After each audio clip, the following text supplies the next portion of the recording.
Buenos dias. I have no idea what he just said about me, but I'm hoping it wasn't too bad. He knows me very well, so hopefully no secrets. I have two apologies. I'm afraid my Spanish is very limited. Normally to dos cerveza, por favor. And my second apology is I'm actually from Scotland, so my friends tell me I don't speak English very well. But I will do my best. And I just want to make one very brief announcement that in case you're not already aware, it is David Martinez's birthday today. So happy birthday, David.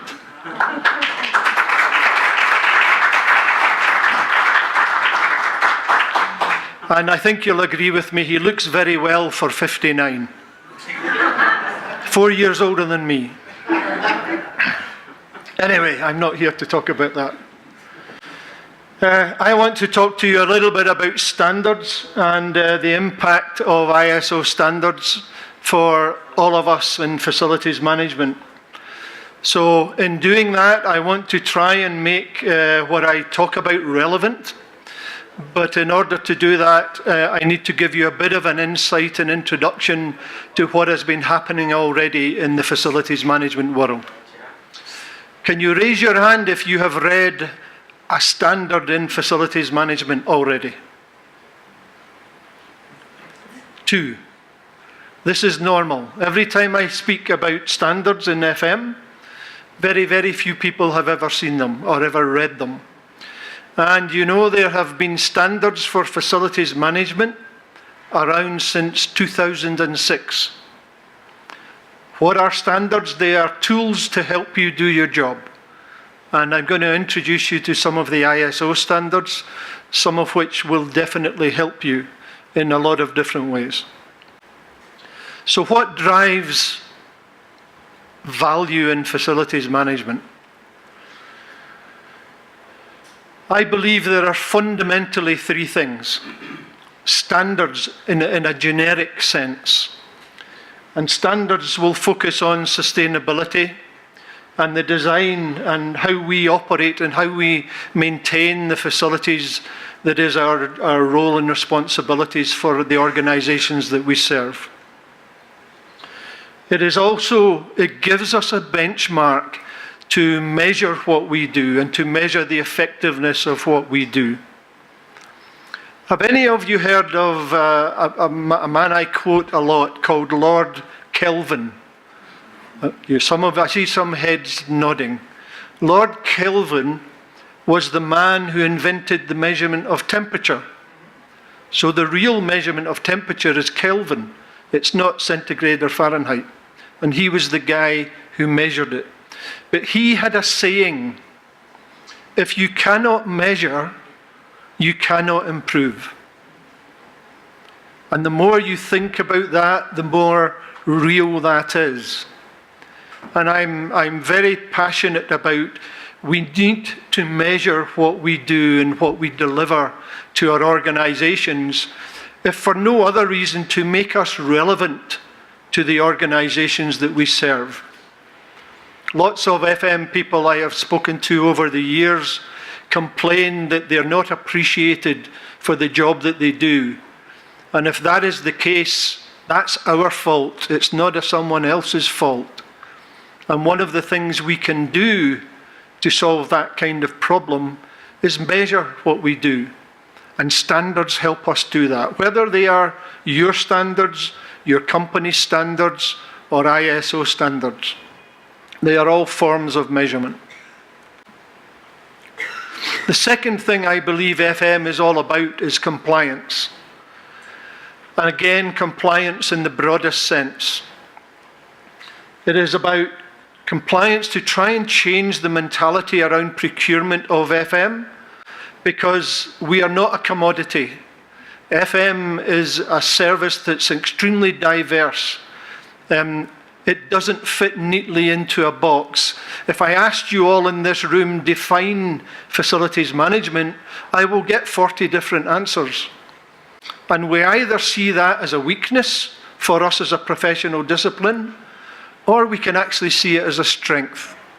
And I believe it is a strength, because I believe we are in the most diverse, interesting, challenging, motivating role that you could be in a professional discipline.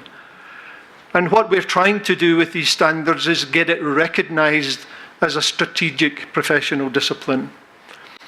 And demonstrating compliance is one of the areas which we can do that, whether it's compliance to your own organization, to the client that you serve, to the regulations and law in the countries that you work in. It's fundamentally one of the reasons we exist, is to ensure that we deliver the appropriate compliance. The third thing I believe it is all about, of course, is value. It's always at the top of the list, and I'm not sure it should always be there, but value for money in a whole life approach is what we should be doing. We should make sure that we take the longer term approach if we are allowed to do that. Unfortunately, most organizations take a fairly short term approach. But again, we have case studies, we have evidence where taking that longer term approach in the end creates the greatest value for money.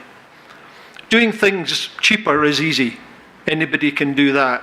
I think as a professional discipline, this is one of our challenges, how we demonstrate whole life value for money in the money that we spend for those organizations that we serve. Integration of supply chain. I'm going to show you some information at the end of this presentation about the market here in Latin America, and you will see some of that information emerging in terms of forecasts about how your market is going to evolve and develop. So process improvement has to be what it's all about. I go back to Lord Kelvin. If you don't measure, you cannot improve, and our processes and procedures is what we must always be striving to improve and add value as we go. And the reality in FM is we can always make it better.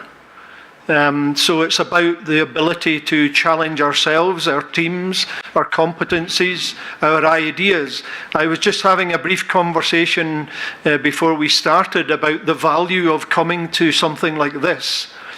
And it is extreme value about us talking to each other. It's about us networking and hearing about the experiences that we all share, because we will get tremendous value from that. And if we keep getting problems with the presentation, I'll just talk about something else. I can talk, no problem there. Value drivers, the revolution now, and you're going to hear later today about technologies, but it's quite interesting to step back to look forward. And back in the 18th century, the first industrial revolution, it started to change the way the world worked, because we evolved and developed tools such as steam that suddenly we could harness to make us more efficient and effective. So it started back there in Industrial Revolution number 1.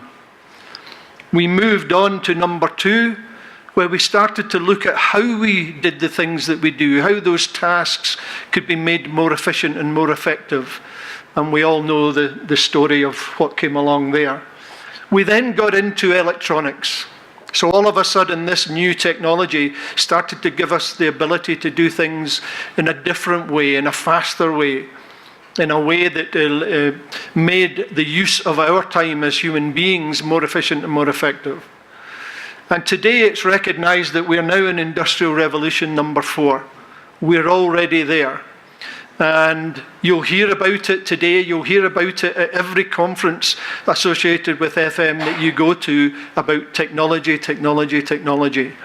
And I believe, fundamentally believe, that the future of FM is totally integrated with technology, because today's technology is giving us information that will allow us to measure so that we can improve in a much, much more efficient and effective way. But I also believe Industrial Revolution is also about standardization. And I think this is the big opportunity for FM. And that's what I'm going to try and show you, and what we've tried to do to support that opportunity through the ISO committee and its activities. Okay, so what do they mean to you? Not a lot, because only 2 of you have ever read one. So I'm going to open the door a little bit on what they do mean to you and the options that you all have. We all have a choice. We always have had, and we always will have. We can embrace and leverage each other's knowledge, or we can try and control it and keep it to ourselves because we want to be better than the guy next door.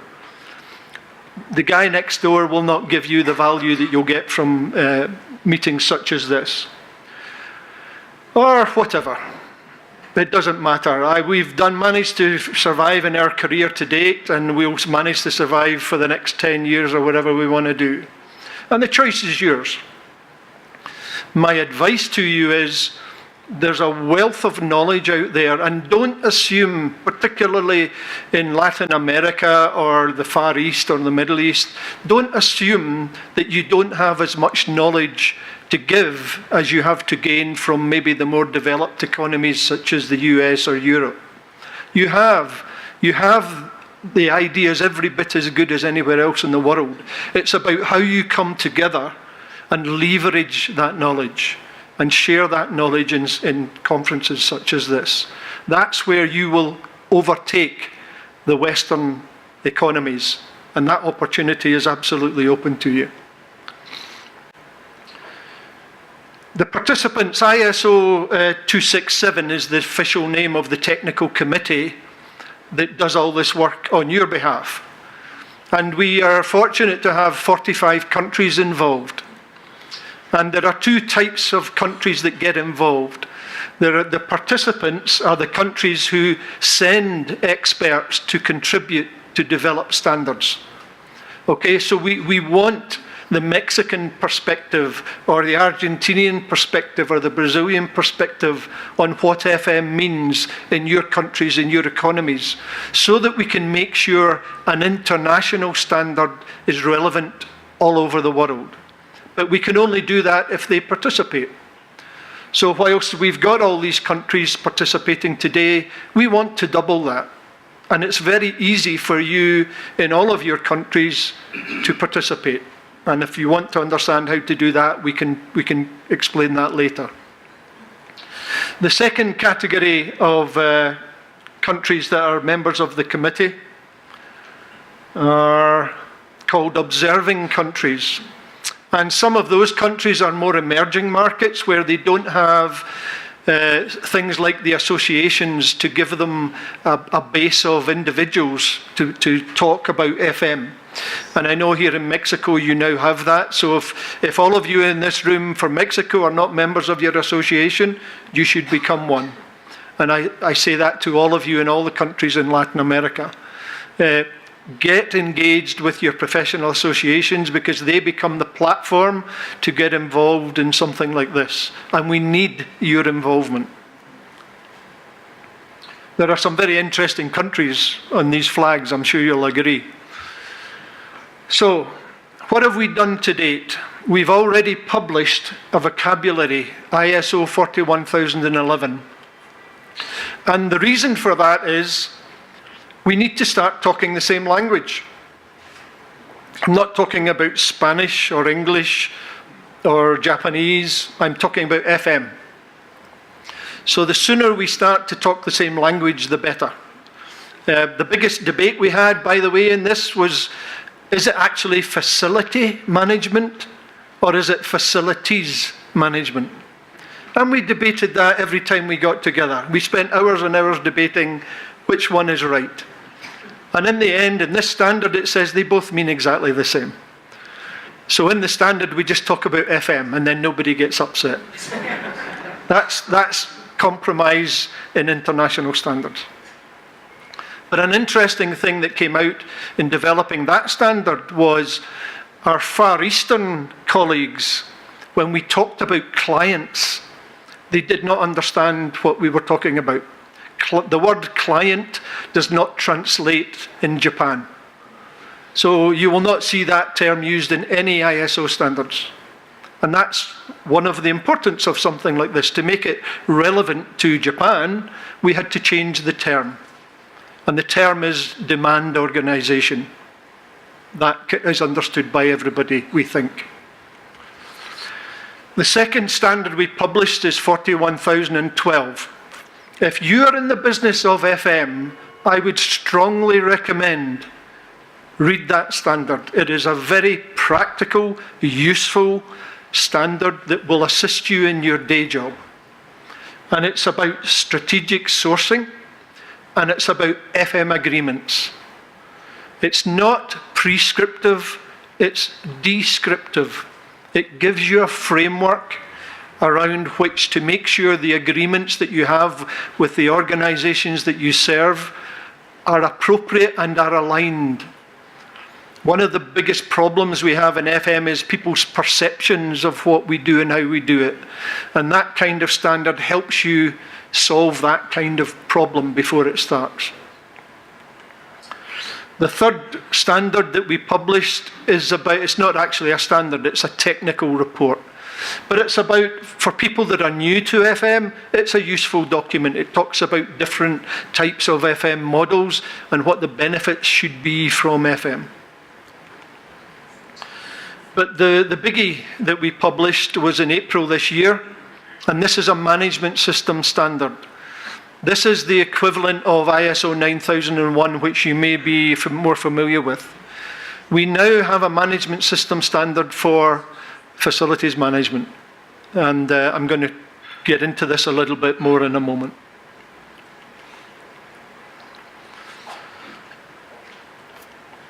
I said to you, if I asked 40 of you in this room, what's the definition of facilities management or facility management, I would get 40 different answers. This is the international definition of FM. Okay? Now, I'm quite sure you can all read that and agree to it because it's reasonably generic. And part of the process in creating international standards, you have to get to the lowest common denominator that everybody can agree.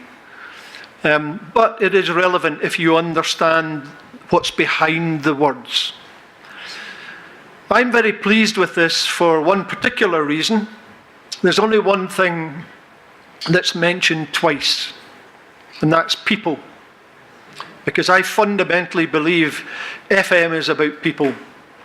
We are a people business. There's nothing that any of us do that is not about people. And so in that sense, I'm very happy with this as a definition. 41012, I mentioned it's a very practical standard. It supports your organizations and your teams in what you do on a day-to-day basis. It will establish expectations. It will help you establish expectations. It will help your procurement specialists understand better how to procure effective FM. And that's one of the biggest challenges we've got today, is procurement specialists, quite rightly, don't understand what we do. We have to help them. We have to advise them. We have to educate them. It will help to define what services will be delivered to make sure that there's alignment between what you think you're there to do and what your demand organization thinks you're there to do. It will help you in the overseeing of the management of the services, because we're talking about facilities management here. We're not talking about the service delivery. We're talking about the management of those services. And, back to my Lord Kelvin, it will help measure performance in all that we do and the expectations that go with it. This, just to show you, this is the process that's within that document about strategic sourcing. So all the numbers that you see at the bottom are different paragraphs within the standard. And this is a journey in terms of procurement, whether it's procurement of a company outsourcing FM or whether it's procurement of you sourcing your supply chain. It's a process that you can follow. And as you can see, when you get to the end of it, on whatever occasion, you go back and you revisit it again and again and again. And if you do that, you will make sure you're getting the right type of support that you need for the organizations that you serve.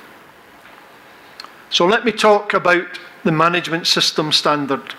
This, to me, is the biggest thing that's happened in FM in 30 years.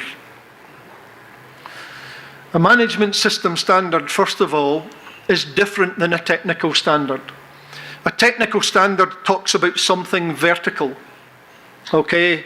A technical standard about a bottle that holds the water to make sure it's safe that when you drink it. That's a technical standard. It's about a particular subject. A management system standard is a horizontal standard. It's applicable to any type of organization in any part of the world, in any industry. Okay? So it's horizontal rather than vertical.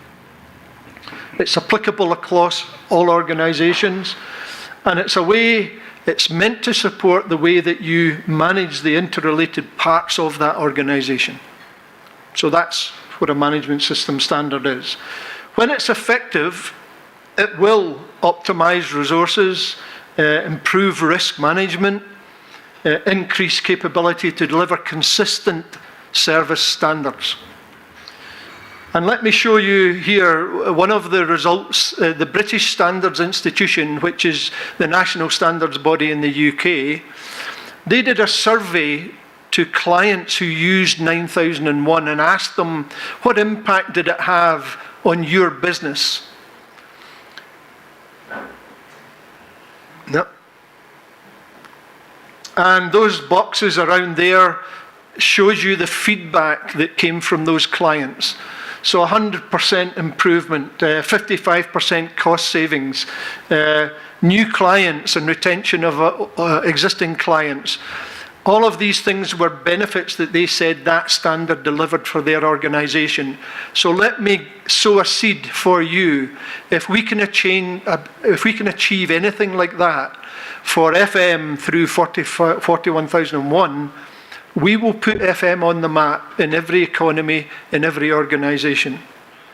So that's the incentive that we should have to introduce the management system standard for facilities management.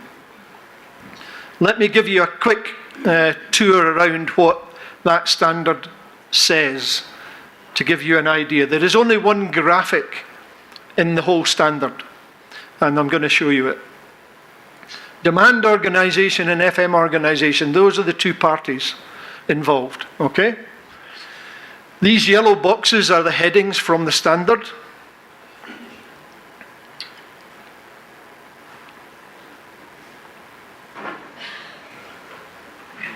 There are technical standards for connectivity from laptops, so we maybe need to try and find one and make sure we've got the right cable.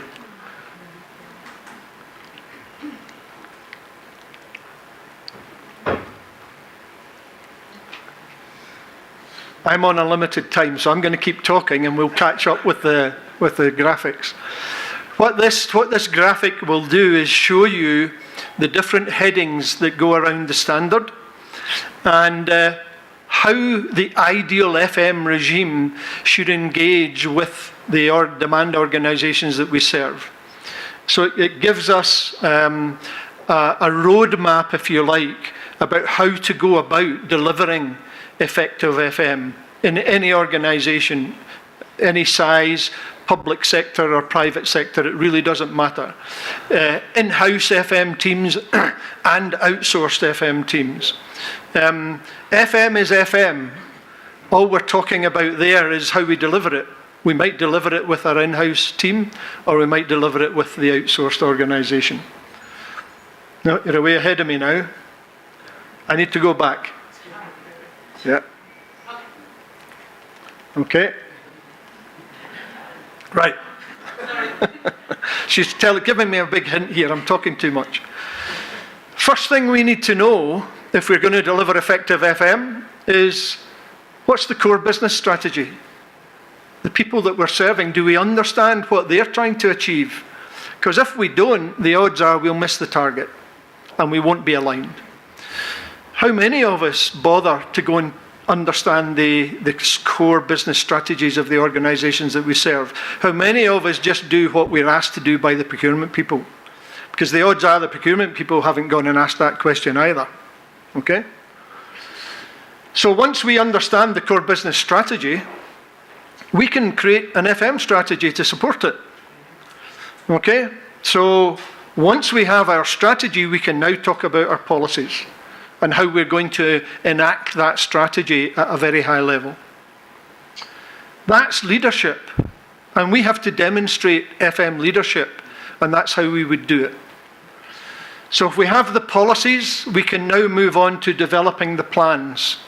And the plans, it's a triangular shape, because as you go down the triangle, there's more and more to talk about and look at. So we can create our FM plans about how we're going to deliver on those different policies. Once we've done that, we can think about what support do we need. We either need support in our own teams, or we need support to the supply chain that we'll have to engage with. And only when we've done that can we realistically deliver and implement the services that we're there to try and do. So we deliver and implement those services in an efficient and effective manner, we think. So let's measure performance. Back to Lord Kelvin again. If we measure performance, we can then have an opportunity to improve. Now, you might all say, that's common sense, and I totally agree with you. But hey, we don't always do it. Trust me, I work with enough organisations, and I make a living from it. We don't always do it. And this is, to me, common sense. This is true FM. And we sometimes need a nudge and a reminder. Go back and take a look at that again. Can we improve it? Can we make it better? Is it still relevant to the demand organisation? So if we decide we can improve it, we might need to go and change the policy, but certainly we will go and start looking at our plans. And do we need to refine them and tweak them to make things better? Within ISO, all of the management system standards follow the Deming principles of Plan, Do, Check, Act. And that's how our standard in FM aligns with that Plan, Do, Check, Act philosophy. So hopefully you'll agree with me. That is what FM should be. That is common sense. And to me, that is good management. And that's our challenge. Are we really all doing that? And that's what 41001 will demonstrate to you and your teams and your organisations. My company is currently going through this process, not with me, but I'm engaging with my people to say, you drive this through, you tell me we're compliant, and then when the auditor comes, he'll see if he agrees or not. And my people, my team, will learn a lot in going on this journey, and so will yours. Okay, I suspect I'm probably out of time now, but I'll try and run on. There's different ways that we can demonstrate compliance. Significant efficiencies in work order organisation, staff experiences. This is actually a case study where 41001 was implemented for an organisation. So this is what it actually delivered for them. Efficiencies in the work orders, greater than 10% enhanced staff experiences, the people that we serve, improvements in EHS management and control, utilisation and optimisation at some of their locations as an organisation, and it actually delivered these percentage efficiencies. Okay? This is what we as a community need to demonstrate, that a proper, true FM approach delivers value add to the organisations that you serve. And if we can start demonstrating that, we will get the attention of the people on high, who we're trying to convince that we are a strategic professional discipline.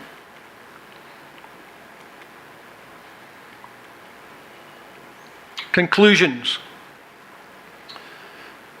Market impacts. At the beginning of this presentation, I was asked to talk about how these standards can influence the markets and the market opportunities that we all have. This, what I'm going to show you, is some output from a study that's happening right now. It's concluded, but it's not published yet.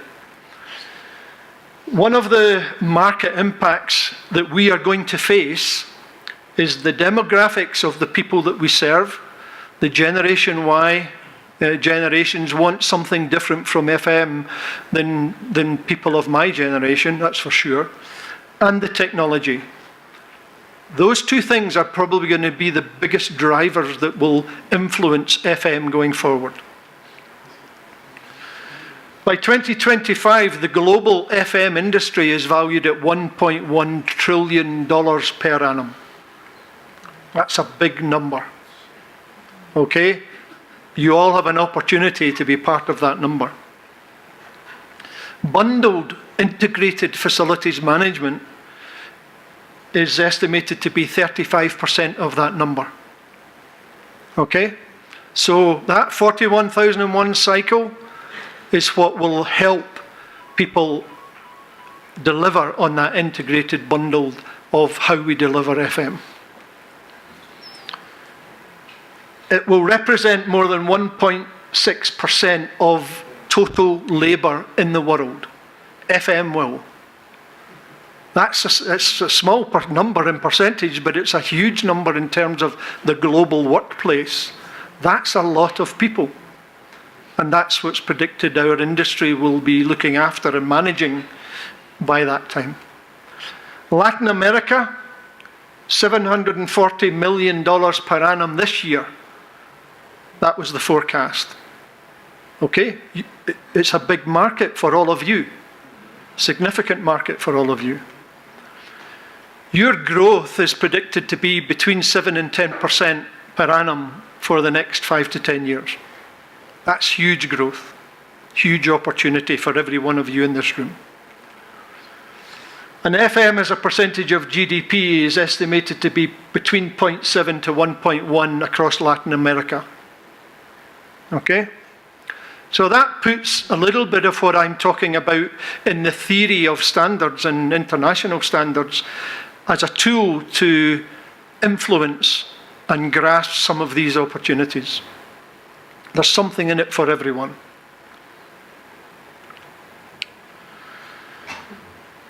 In this research, when looking at Latin America, they only picked these countries to investigate, to come up with these numbers. And one of their conclusions is that Brazil, as a country, is comparable to the most developed FM countries in the world. So Brazil has a fantastic opportunity in terms of its maturity and the platform to move forward and realize some of those opportunities. One of the dynamics is supportive outsourcing legislation is critical to that growth. And I know in some Latin American countries that's restrictive. So part of the job that we have to do as a community is go and try and deal with those restrictive covenants that exist in some countries to allow the FM market to mature and develop. And the greatest impact on value proposition is deemed to be the Generation Y employees. You will have them. If you don't have them now, you most certainly will get them. And they are the people that will drive this and this opportunity. So for those old codgers like me and David, we need to tune into that and make sure that what we do and how we do it is relevant to that community. So why should you bother with ISO 41000 standards? They're the benchmark of everything that we do, and every serious profession has them. Legal, financial, engineering, architecture, we've now got it. So we now have a platform on which to go and build and develop and demonstrate who we are and the value that we bring. It's vital to differentiate between facilities management and facilities services. They are different.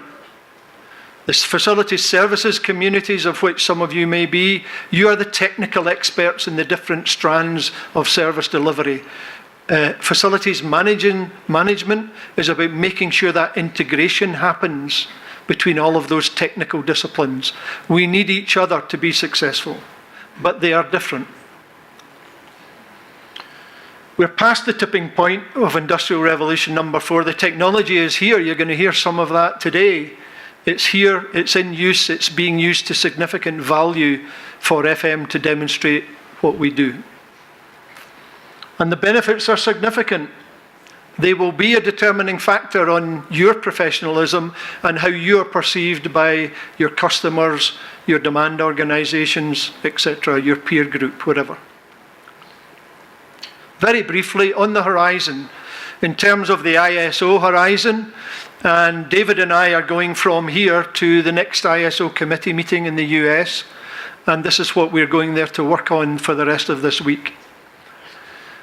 41014, we are starting work on developing a standard for FM strategy. That supports 41001. So that work starts on Wednesday this week. This is the interesting one for me. We are going to try and create an international standard on people's behaviours in the workplace and how people's behaviours influences us as FM people and how our behaviour influences them. I said earlier, I believe we are a people business, so I think this is the next big thing that we're going to try and deliver, and if we can deliver it, I think it will be significant. Thank you very much.